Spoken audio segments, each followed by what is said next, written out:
ketika imannya seseorang itu kuat dan dikuatkan oleh akalnya, maka dia bisa menjadikan nafsunya sebagai penopang saja, bukan sebagai tujuan.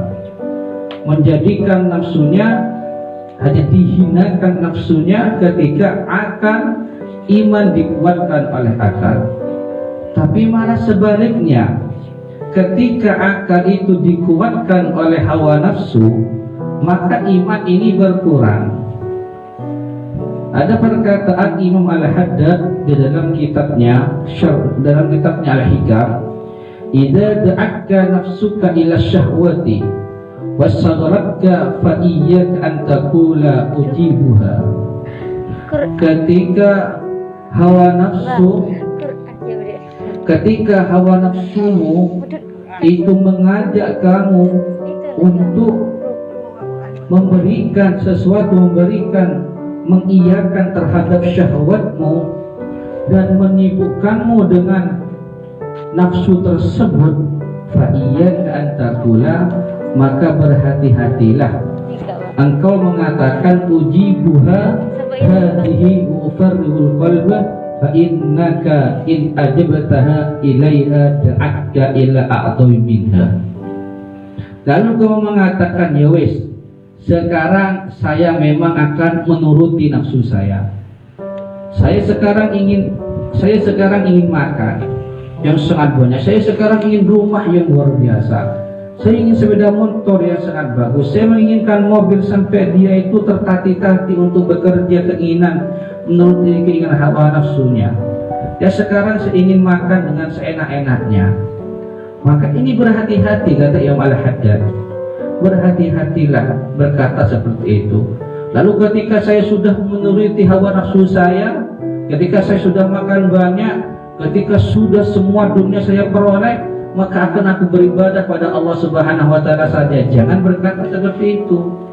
Dikarenakan ketika satu kali hawa nafsu itu mengajak kepada manusia, maka seketika manusia itu mengiyakan terhadap nafsu tersebut, maka seterusnya nafsu itu akan mengajak kepada hal yang lebih besar, mengajak kepada hal yang lebih berbahaya. Memang seperti itu godaan setan. Ketika setan itu tidak bisa menggoda dengan satu cara, maka dia akan mempunyai 1000 cara untuk menggodanya. Bahkan ada sebuah ulama, seorang ulama itu di zamannya Nabi Musa alaihissalam. Ulama ini sangat zuhud, bahkan diangkat menjadi wali oleh Allah Subhanahu wa Ta'ala. Rumahnya sederhana, tapi santrinya banyak.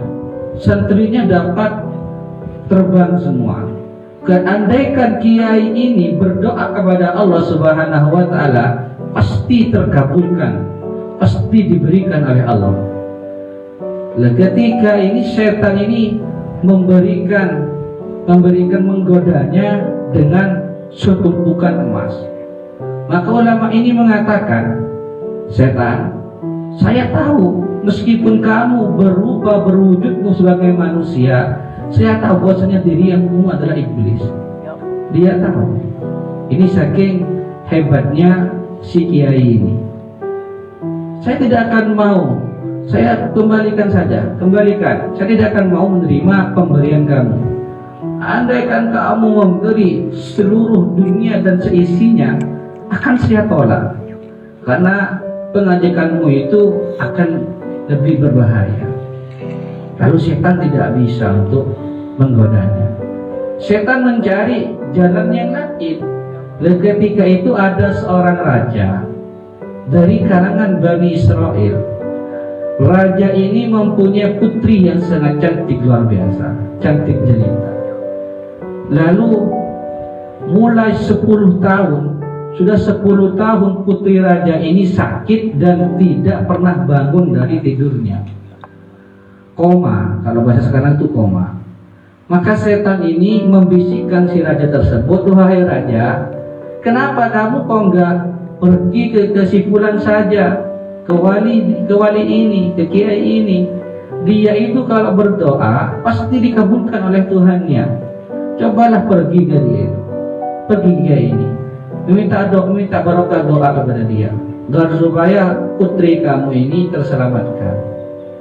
Ketika sudah membisiki raja ini, si setan pergi ke kiai tersebut.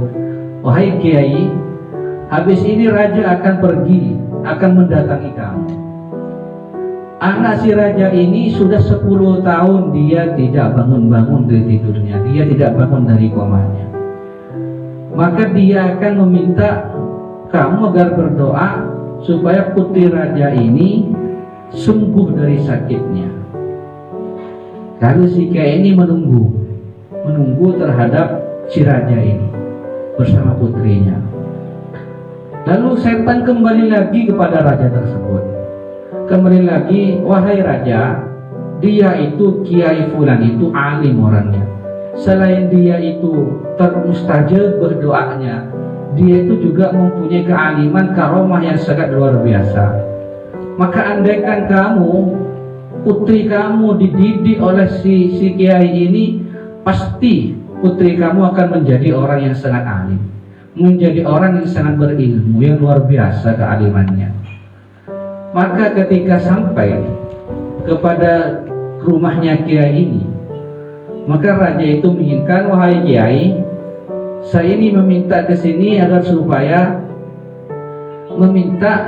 kamu mendoakan untuk anak saya, untuk kesembuhan anak saya. Saya akan memberikan separuh harta saya agar supaya kamu mengobati putri saya ini. Ketika mendengar, biarkan putriku, akan aku pondokkan, biar kamu ajari putri saya